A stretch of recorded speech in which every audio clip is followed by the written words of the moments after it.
every day. I think someday somebody's going to know. The comedy police will come and arrest you. The comedy police are going to come and take me away, you know. But no, it's not. And do you see that only for yourself? When you watch Robin working or someone like that, do you think, yeah, they are doing it as a proper job? That is, I hand it, or do you think the same thing? I think we're okay. We're all sliding by, pretty much. And do you think comedy attracts a certain kind of person? Well, I think more than anything, it attracts people who want to communicate. There's something about being able to sustain people with laughter. And it's such a draining gig that's why, in so many respects, we have such hard times, comics, because it drains you. But there's nothing you can do about it. You can't help doing it because it's literally, it's like what you're put here to do. So it's a vocation. It is. An addiction?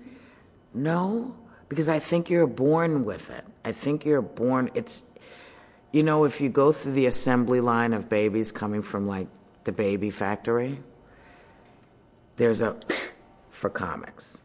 It's just blown into you, and there's nothing you can do. It's like Judas, if you subscribe. Judas had no choice. There was nothing Judas could have done. He could have not, you know, he couldn't have stayed home from the Last Supper. There's nothing he could do. That's what happens with comics. It's written for you. It's written for you, and there's no way out of it. Don't fight. Do you have people ever thank you for making them laugh? Yes. How do you feel about that? It's uncomfortable. I love her. It's uncomfortable. Why are you uncomfortable with it? I don't know what to say. I wasn't thinking of them when I did it. They're giving me something that I feel is not mine. It's what they were able to do with whatever they saw that pulled them out. I didn't do it, but I think sometimes people need to just hug somebody who maybe wasn't there but was in their world part of it, you know, and say, you helped me get through that.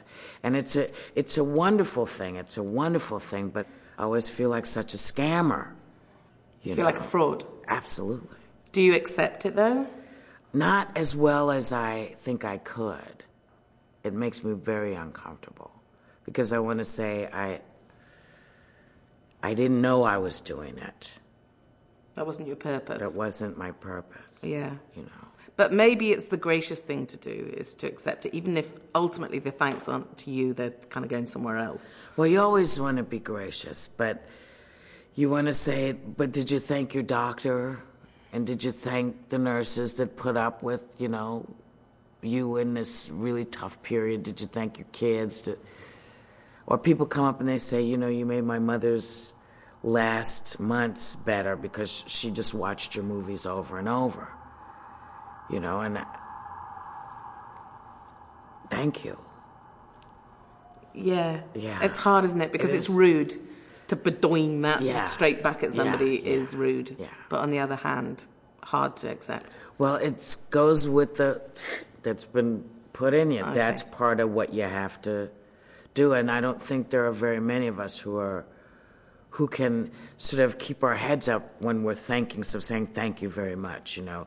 I'm pretty sure that people tend to go, oh, thanks a lot, thanks, appreciate it. We can't look people in the eye. Do you think people expect you to be a bit of a jester? Well, people say it to you, you know. Come on, say something funny. And then when I do, they get mad. Because you can beep, right? You can beep things out. I say, okay, you want me to say something funny? You're an asshole. And then they get mad. Yeah, okay. I said, it was funny to me. Yeah. You know, the only place you get to be you is inside your house, inside the world you've created. Once you step outside, everybody wants you to be the person they see on television. So it's, come on, Don, say something really funny. You know that thing you said? You remember that show? Oh my God, you know this show. Oh, come on. And then you go, la la. And then you're such a huge disappointment to people, aren't you? Huge. This is life. It's part of it. Yeah, it is. Did you find the whole fame thing tricky to deal with then? I didn't. I really enjoyed it because it allowed me to do things I'd always wanted to do. I'd always wanted to buy 3 pairs of shoes at one time. I always wanted to buy as many bags of potato chips as my car could carry. Yeah. You know, I wanted to make magic things happen for my family and for my friends. I was in the right place at the right time, seen by the right person. And spectacular things happened. I was a Hollywood movie. Discovered, and it was like, come on, kid, and, you know, get in the car and off into the stars, and I saw everything I ever wanted to see. I met everybody I wanted to meet. I got to hang out with extraordinary people, you know, Gregory Peck. I got to spend time with Gregory Peck, you know, Jimmy Stewart, just Elizabeth Taylor. I mean, these were the... You know, Sidney Poitier, oh my God, you know, and they knew me and I knew them, and I wanted to bring people to say, look, come on, we can get in where they would never let us in before. Look up. It got tricky when I realized that as much as people are happy for you, they're really pissed. Jealous? Pissed. Why? They're pissed first because they think, why am I hating you right now? Why am I feeling, why has this happened to you and not to me?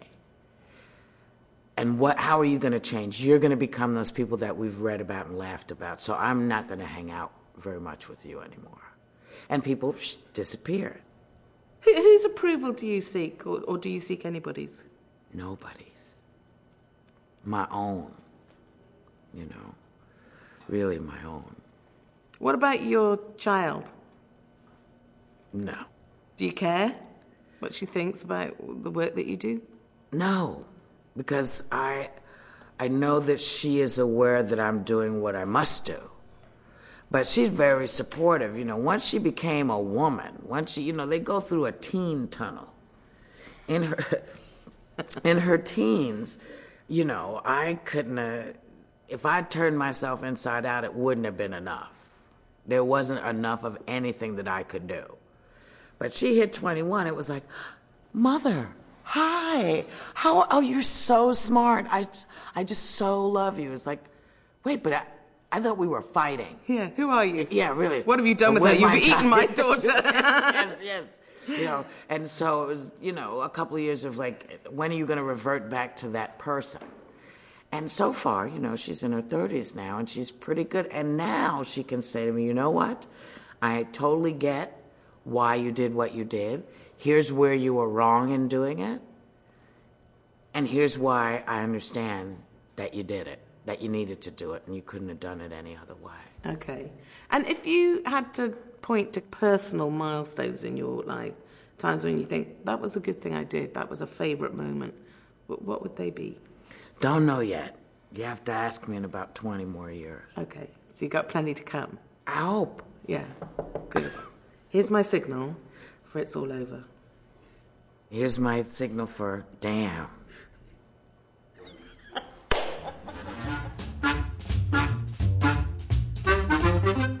And you can catch Dawn French in The Vicar of Dibley over on BBC One now.